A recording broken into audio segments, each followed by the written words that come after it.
اللهم صل وسلم على نبينا محمد رب اشرح لي صدري ويسر لي أمري واحلل عقدة من لساني يفقهوا قولي رب يسر ولا تعسر وتمم بالخير اللهم وفقنا لما تحب وترضى ربنا زدنا علما نافعا اللهم فقهنا في الدين آمين يا رب العالمين اللہ سبحانہ و تعالیٰ کا کرم اس کا احسان آیا نمبر 216 اور اس کا جو تھیم ہے بیسیکلی وہ یہ ہے کہ قتال کا حکم جو ہے وہ کیسے ہے، اس طرح سے اس کو لے کے چلنا ہے، اللہ سبحانہ و تعالیٰ کی طرف سے کیا رولنگز ہیں ہمارے لیے۔ اعوذ باللہ من الشیطان الرجیم، کتبہ لکھ دیا گیا، علیکم تم پر، القتال جنگ کرنا، وہوا اور وہ، کرہن ناپسندیدہ ہے، لکم تمہارے لیے، وعسیٰ اور ہو سکتا ہے، ان کہ تکرہو تم ناپسند کرو، شیئن کسی چیز کو، وہوا اور وہ، خیر بہتر ہو، لکم تمہارے لیے، وعسیٰ اور ہو سکتا ہے، ان کہ تحبو تم پسند کرو، شیئن کوئی چیز کسی چیز کو، وہوا اور وہ، شر بری ہو، لکم تمہارے لیے، واللہ اور اللہ، یعلم جانتا ہے، وانتم اور تم، لا تعلمون تم نہیں جانتے۔ تو یہ آیت ہے باقاعدہ جہاد کی فرضیت اور مسلمانوں کو ایڈوائز کی گئی ہے، اللہ تعالیٰ جانتا ہے تم نہیں جانتے۔ بامحاورہ اس کا دیکھتے ہیں پھر انشاءاللہ اس کی طرف آگے بڑھتے ہیں۔ اللہ کی راہ میں قتال تم پر فرض کر دیا گیا ہے، حالانکہ تمہیں طبعاً ناگوار ہے، مطلب طبیعت میں ناگوار گزرتا ہے، اس کا سوچ کر انسان کی دلی ذہنی کیفیت پہ کوئی اچھا تاثر نہیں اٹھتا، کوئی خوشگوار تاثر نہیں اٹھتا، مشکل لگتا ہے انسان کو، اور ممکن ہے تم کسی چیز کو ناپسند کرو، لائک تمہارے لیے وہ ناگوار ناخوشگوار ہو، لائک تمہیں پسند نہ ہو، لیکن پاسبلٹی ہے تم کسی چیز کو پسند نہ کرو اور وہ حقیقتاً تمہارے لیے بہتر ہو۔ ایک چیز ہے وہ آپ کو پسند نہیں، لیکن وہ آپ کے حق میں اچھی ہے، اور یہ بھی ممکن ہے کہ تم کسی چیز کو پسند کرو کہ سم تھنگ یو لائک، جس پہ آپ کا بہت زیادہ دل ہے کہ یہ بہت اچھی ہے، اور وہ حقیقتاً تمہارے لیے بری، اور ریالٹی میں کیا ہو، وہ ہمارے لیے بہت بری ہو، تو کیا، اور اللہ خوب جانتا ہے اور تم نہیں جانتے۔ یہ ممکن ہے کہ تم کسی چیز کو پسند کرو، کہ تم کسی چیز کو لائک کرے اور پسند کرے، اور وہ حقیقتاً ریالٹی میں تمہارے لیے اچھی نہ ہو بلکہ بری ہو، اور اللہ ڈیفینیٹلی نوز، اور ہم نہیں جانتے، اللہ تعالیٰ خوب جانتا ہے، اور کون نہیں جانتا؟ انسان نہیں جانتے کہ کیا ان کے حق میں بہتر ہے اور کیا نہیں۔ جی کہ مسلمانوں کے اوپر کیا فرض کیا گیا؟ جہاد، اور جہاد انسان کو بھاری لگتا ہے اپنی فطرت کے اوپر، تو اللہ سبحانہ وتعالیٰ نے کہا کہ ایک چیز تمہیں مشکل لگ رہی ہے، بھاری لگ رہی ہے، ٹھیک ہے، اور ہو سکتا ہے کہ اسی میں الٹیمیٹ بہت اچھے بینیفٹس ہوں تمہارے لیے،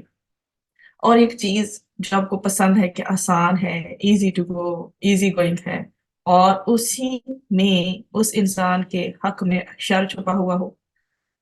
تو بیسیکلی بات یہ ہے کہ ہر چیز کا جو انجام ہے وہ اللہ سبحانہ وتعالیٰ ہی بہتر جانتا ہے، ہم نہیں جانتے، تم نہیں جانتے۔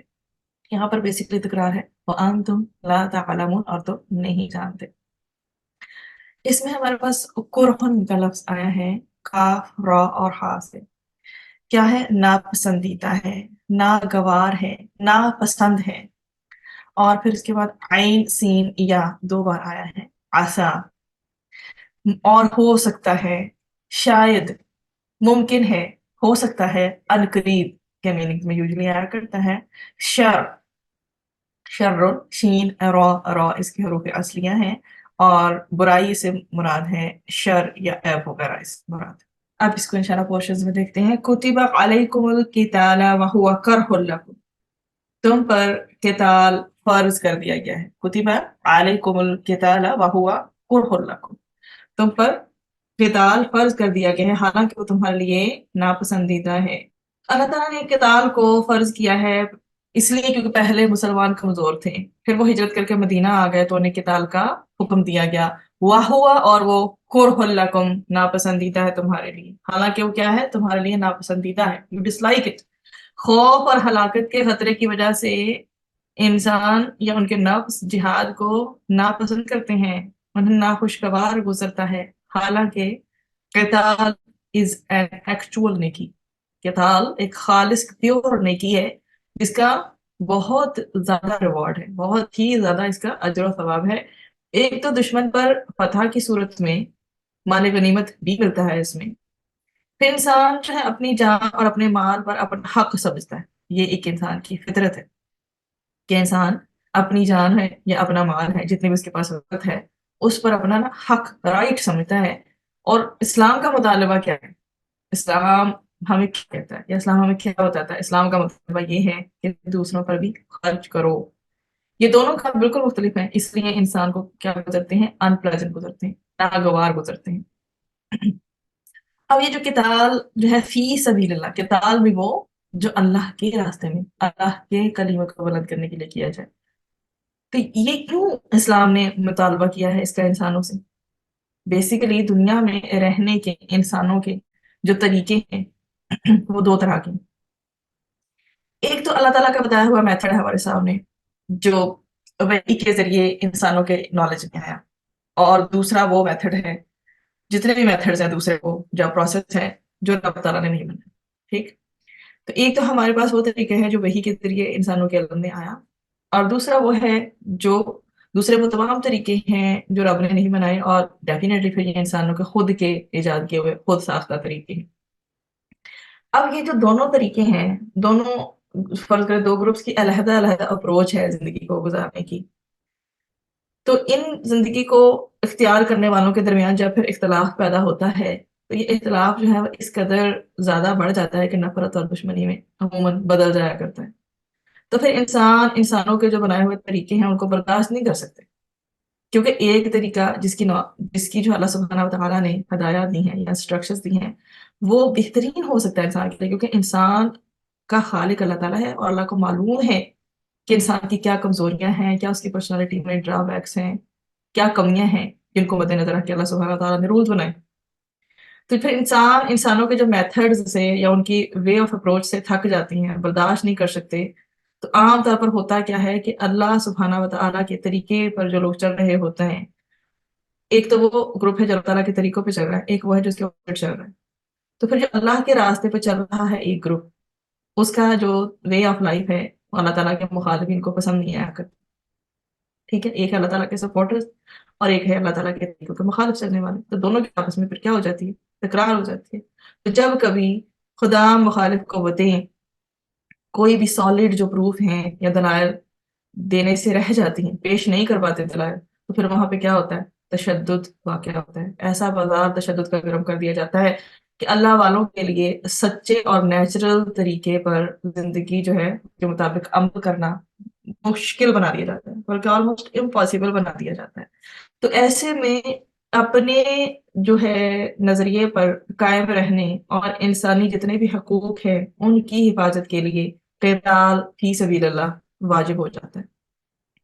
اسی میں مسلمانوں کی بھلائی ہے اور اسی میں پوری ہیومینٹی کی بھلائی ہے. انسان ہو، اکیلا مسلمان ہو یا پوری انسانیت ہو، اسی میں بھلائی ہے. اور یہ فرض جو ہے انسان کے لیے کیوں عائد کر دیا جاتا ہے؟ سچائی کے لیے، بھلائی کے لیے، اصلاح کے لیے. اب ہم بڑھتے ہیں نیکسٹ پورشن کی طرف. وہ آسا اور ہو سکتا ہے ان کے تکرہو تم ناپسند کرو شیئن کسی چیز کو، وہوا اور وہ خیر بہتر ہو لکم تمہارے لیے. تو ہم پیچھے جو پڑھ کے آئے کہ اس میں پوری انسانیت کی، اور ایک سنگل مسلم سے لے کے پوری انسانیت کو دیکھا جائے تو سب کی بھلائی اس میں شامل ہے. اس لیے اس کو فالو کرنا ضروری ہے کیونکہ یہ بھلائی اور اصلاح کا راستہ ہے. اب اگلا پوائنٹ ہمارا یہ چل رہا ہے کہ ہو سکتا ہے کہ تم کوئی چیز ناپسند کرو اور وہ تمہارے لیے بہتر ہو، اور ہو سکتا ہے کہ تم کوئی چیز پسند کرو حالانکہ تمہارے لیے بدتر ہو. پہلے والے پورشن کو ہم دیکھیں گے، وَعَسَىٰ أَن تَكْرَهُوا شَيْئًا وَهُوَ خَيْرٌ لَكُمْ، اور ہو سکتا ہے تمہیں کوئی چیز ناپسند ہو اور وہ تمہارے لیے کیا بینیفیشل ہو. تو اللہ تعالیٰ نے مسلمانوں کو کیا چیز سمجھائی ہے کہ اگرچہ تمہارے لیے کیا ہے؟ مشکل ہے، دشوار ہے، ڈیفیکلٹ ہے، ایزی گوئنگ نہیں ہے، مگر اللہ تعالیٰ کے ہر حکم پر کیا کرو؟ عمل کرو. کیونکہ ہر کام کا جو انجام ہے، اس کا جو اینڈ ہے اور اس کا جو نتیجہ ہے، اس کو انسان نہیں جانتا بلکہ اللہ تعالیٰ ہی بہتر جانتا ہے. اور ہو سکتا ہے اس میں تمہارے لیے بہتری ہو، جیسے کہ جہاد کے الٹیمیٹ جب ریزلٹس نکلتے ہیں تو کیا کیا ہوتے ہیں؟ انسان کی عزت و آبرو محفوظ رہ جایا کرتی ہے، مال بھی نصیب ہوتا ہے، اور فتح بھی نصیب ہوا کرتی ہے۔ وَعَسَىٰ أَن تُحِبُّوا شَيْئًا وَهُوَ شَرٌّ لَكُمْ، اور ہو سکتا ہے کہ تم کوئی چیز پسند کرو حالانکہ وہ تمہارے لیے بدتر ہو، یعنی گھر بیٹھنا تمہیں پسند ہے تو اس کے نتیجے میں دشمن بھی غالب آ سکتا ہے، ذلت کا سامنا بھی کرنا پڑ سکتا ہے، دنیا میں شکست کی فارم میں رسوائی ہو سکتی ہے، کفار کے تسلط میں آ سکتے ہیں انسان، اور آخرت میں جہنم کا عذاب تو پھر بھگتنا پڑے گا جب قتال فی سبیل اللہ سے اس وقت اوائڈ کیا گیا جبکہ اس کو فالو کرنا بہت ضروری تھا۔ تو ہوتا کیا ہے کہ انسان جسے اچھا سمجھتا ہے وہ چیز اس کے حق میں اچھی نہیں ہوتی، اور جسے برا سمجھتا ہے وہ اس کے حق میں اچھی ہوتی ہے، لیکن انسان کو یہ بات کیوں نہیں سمجھ آتی؟ جو انسان ہے نا وہ بیسیکلی دنیا کے فائدے چاہتا ہے، تو جب ایسا انسان جسے صرف دنیا مطلوب ہوتی ہے ایسے شخص کا آخرت میں کوئی حصہ نہیں، اور انسان آزاد زندگی پسند کرتا ہے، حالانکہ اس کا جو فائدہ ہے انسان کا، اس کا فائدہ اس بات میں ہے کہ اللہ تعالیٰ کی رسی میں خود کو باندھے۔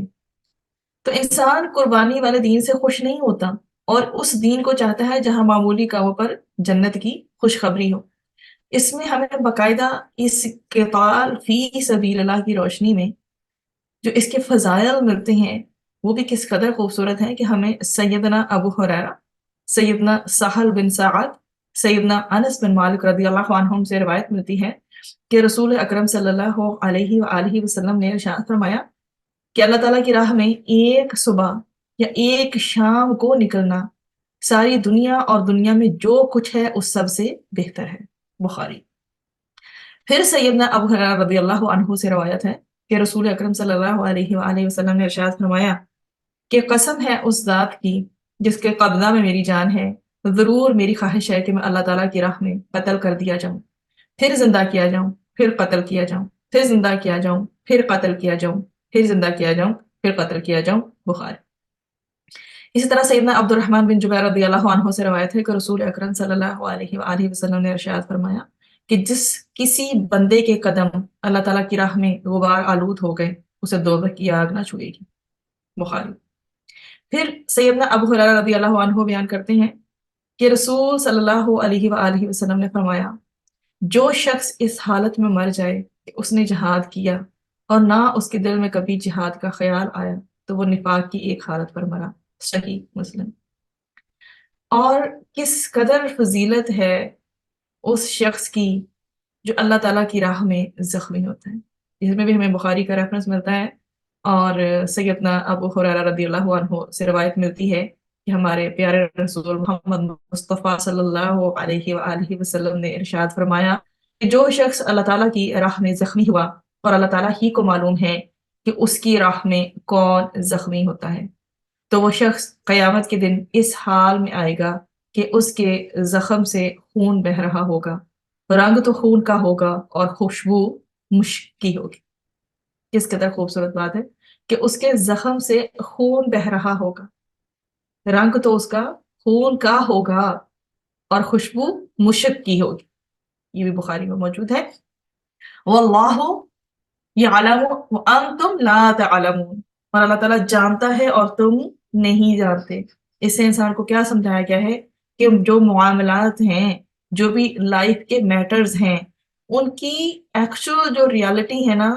اس تک تمہارا پہنچنا یا تمہارا علم نہیں پہنچ سکتا، ٹھیک؟ کہ معاملات کی جو اصل حقیقت تک تمہارا علم نہیں پہنچ سکتا، جبکہ جو رب ہے نا وہ سب کچھ جاننے والا ہے۔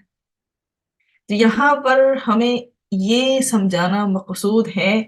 کہ اس علم والے پر اعتماد کرنا چاہیے جو علیم ہے، لہذا ہمیں کیا اپروچ رکھنی چاہیے، ہمارے لیے مناسب کیا ہے کہ اللہ تعالیٰ کی قضاء و قدر کے ساتھ ہمیں چلنا ہے، خواہ ہمیں اچھی لگ رہی ہے یا بری لگ رہی ہے۔ اس آیت کو، آیت نمبر 216 کو میں سمرائز کر دیتی ہوں کہ چونکہ پچھلی جو آیات ہیں، جو پچھلی آیت ہم پڑھ کے آئے، دا موسٹ ریسنٹ ون، اس میں مال خرچ کرنے کا حکم تھا، مگر اللہ تعالیٰ کی راہ میں جان خرچ کرنے کا بڑا درجہ ہے۔ یہاں اس آیت میں اسی کا حکم دیا گیا ہے کہ نبی کریم صلی اللہ علیہ وآلہ وسلم جب مکہ سے ہجرت کر کے مدینہ منورہ تشریف لائے تو اللہ تعالیٰ کی طرف سے اجازت ملی کہ جو آپ صلی اللہ علیہ وآلہ وسلم سے لڑے اور آپ صلی اللہ علیہ وآلہ وسلم پر جو ہے ظلم کرے، آپ بھی اس سے بدلہ لیں۔ جب اس پر بھی مخالفین ظلم و ستم سے باز نہ آئے اور انہوں نے اہل ایمان کو ہر جگہ ستانا شروع کر دیا، تو اللہ تعالیٰ نے فتنہ و فساد اور جو بھی شر تھا اس کو دور کرنے کے لیے مسلمانوں کو حکم دے دیا کہ اب تم پر جہاد فرض ہو گیا ہے، تم پر یہ حکم بھاری پڑے گا، اور تمہیں اس میں کیا نظر آئے گی؟ مشقت اور تکلیف نظر آئے گی، کیونکہ یہ پاسبل ہے کہ انسان جو ہے وہ قتل بھی کر دیا جائے، ممکن ہے کہ زخمی ہو جائے وہ، پھر سفر کی تکلیف اور دشمنوں سے آمنا سامنا بھی ہوگا، مگر اس کی مصلحتیں تمہیں نہیں معلوم، تم نہیں جانتے کہ اس سارے معاملے میں مصلحت کیا ہے، لیکن اللہ تعالیٰ خوب جانتا ہے۔ تم بعض باتوں کو مکروہ جانتے ہو، تمہیں شاک گزرتی ہیں، مگر ان کے نتائج، ان کے رزلٹ اچھے ہوتے ہیں۔ پھر واضح کر دیا گیا جیسے مثلاً قتال میں تمہارا غلبہ اور دشمن کی پامالی ہے، اس طرح بعض چیزوں کو تم پسند کرتے ہو تمہارے لیے بدتر ہوتی ہیں، مثلاً قتال سے جو ہے بچنا، کہ دشمن جو ہے تم پر غالب آ جائے گا اور تمہیں دنیا میں قدم کو ٹکانے کی بھی جگہ نہیں ملے گی، بس تم اللہ تعالیٰ کے احکام ادا کرنے میں کیا کرو؟ جلدی کرو، تاکہ تمہیں ایسی چیز نصیب ہو جائے جو دین اور دنیا کے اعتبار سے تمہارے حق میں بہتر ہے، بینیفیشل ہے، and you don't know about. تو تمہارے تمام کاموں کے انجام کا، اس کے اینڈ رزلٹ کا علم، اس کا نالج صرف اللہ تعالیٰ ہی کو ہے۔ وہی جانتا ہے کہ انجام کے لحاظ سے تمہارے لیے کون سا کام اچھا ہے اور کون سا برا ہے، لہذا تم اس کے احکام کو، جتنے بھی احکامات اللہ سبحانہ و تعالیٰ نے دیے ہیں، ان کو دل و جان سے قبول کر لیا کرو، اسی میں تمہاری بھلائی ہے اور اسی میں تمہاری بہتری ہے۔